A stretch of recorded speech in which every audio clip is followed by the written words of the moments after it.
Arun Puri, Chairman, Editor-in-Chief, India Today Group, to come up on stage and deliver the welcome address.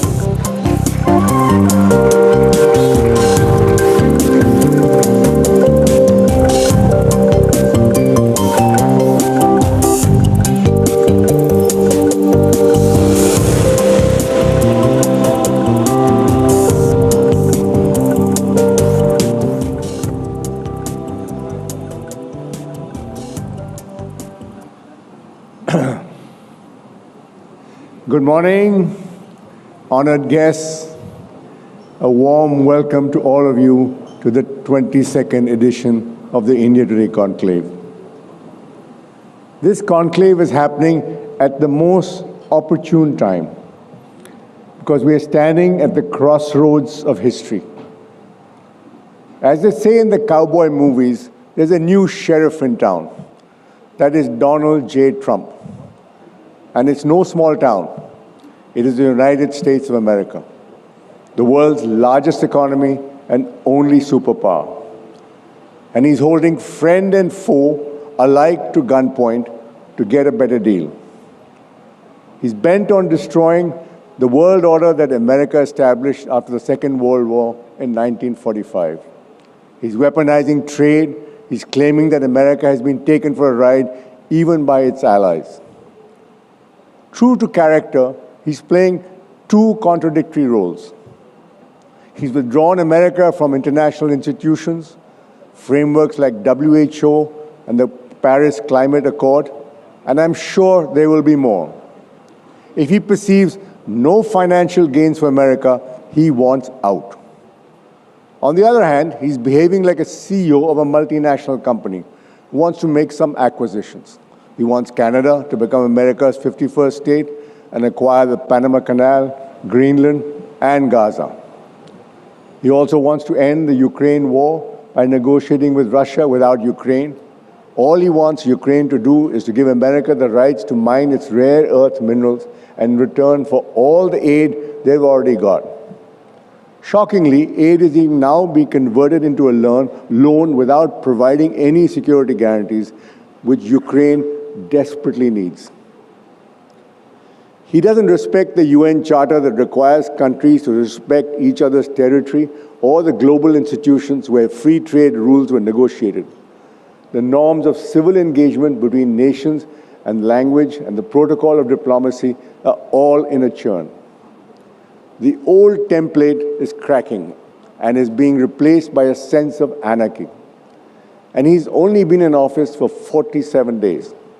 It seems that geopolitics has turned into a reality TV. So there are interesting times ahead. As one journalist, American journalist said, if it weren't for my country, I would take out the popcorn and watch the show. Jokes apart, what America does has serious repercussions for everybody. The theme we have set for the conclave is the age of acceleration. This means that not only change happens, but the rate of change gets faster and faster. We could not imagine that Donald J. Trump would step on the pedal so fast, soon to validate our theme. So thank you, Mr. President. Later today, we have Mr. Michael R. Pompeo, who was Trump's foreign secretary for nearly 3 years in his first term. I'm sure he will share some rare insights into Donald Trump's mind and working style.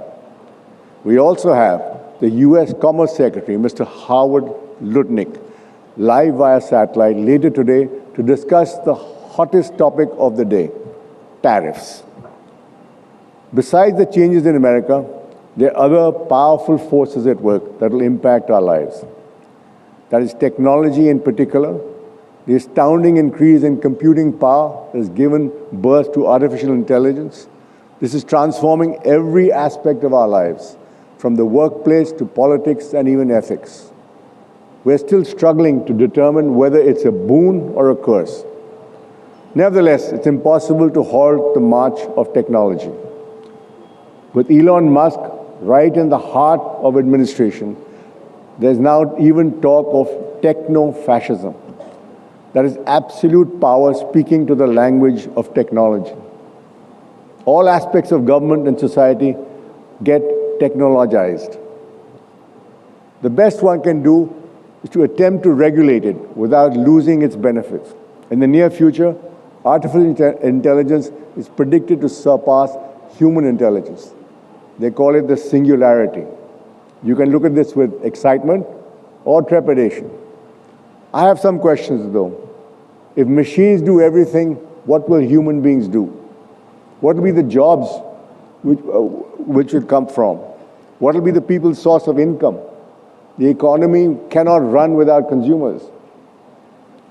Barbers probably be the last ones to lose their jobs. At least I wouldn't ever get my hair cut from an AI-powered robot, what is left of my hair. With its tech human resources, India has the potential to be a significant player in the world of AI. The Prime Minister is cognizant of this and has created rupees 10,300 crore India AI mission. One of the pioneers of AI, Sam Altman, said on his recent visit to India that India should be one of the leaders of the AI revolution. By the way, the images behind you are all generated on AI. AI genius art director Nilanjan Das does them. Is he here? Nilanjan, where are you? Please give him a round of applause. It's really amazing.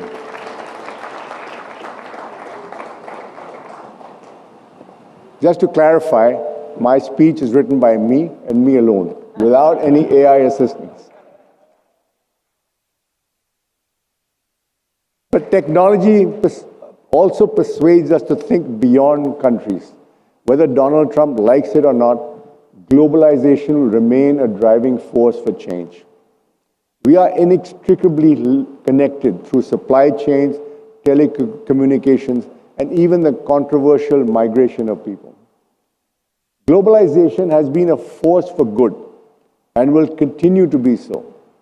It is estimated over 1 billion people have been lifted out of poverty since 1960. This may hit a speed bump with America's current attitude, but its march is inevitable. International trade will just be realigned. Other technologies that will change and are changing the world are synthetic biology, which involves gene splitting, and cryptocurrency based on blockchain technology. One will change healthcare, the other will change how economies are managed. Both these technologies are due to the advancement of AI. As far as geopolitics is concerned, we're in some significant changes. Instead of the USA being the lone superpower, China is emerging as a serious challenger. Currently, I would say one is a diet dictatorship and the other one is a full one, with Xi as president for life. They're rivals, but they need each other. Trump may want to play hardball with China, but he has to remember that they play a very long game. If he hands over part of Ukraine to Russia, China may test him and invade Taiwan. Trump has weakened the transatlantic alliance, but united Europe in the process. But his cozy relationship with Putin must worry them. India is in a sweet spot. Both America and China would like to be in good terms with us. I must say, PM Modi has skillfully negotiated these choppy waters by managing the unpredictable Trump. He did his homework by reducing duties on items close to Trump's heart before his American visit, like the Harley-Davidson motorcycles and bourbon whiskey. He's an experienced leader, having held 24 years of high public office. India is fortunate to have him on the international stage. Somebody the world takes seriously, not like a former comedian or a reality TV star. One of the unintended consequences of Trump's policies would be a much-needed aggressive opening up of the Indian economy to the world and deregulation to encourage foreign investment.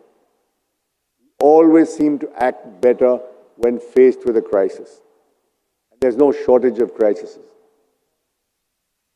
We have climate change, the mother of all crises, and it is accelerating and affecting everything and everyone.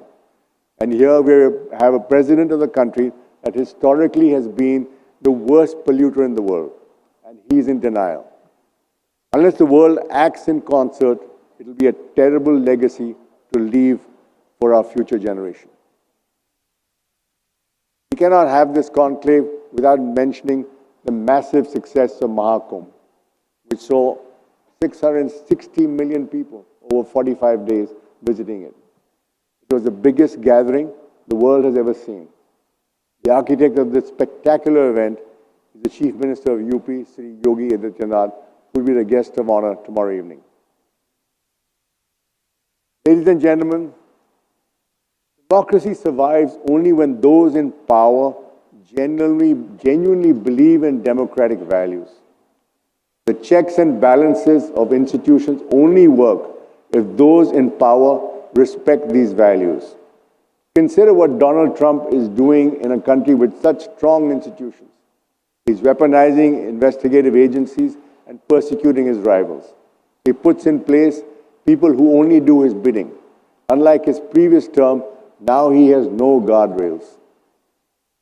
Also, democracy survives when there is a free flow of truthful information.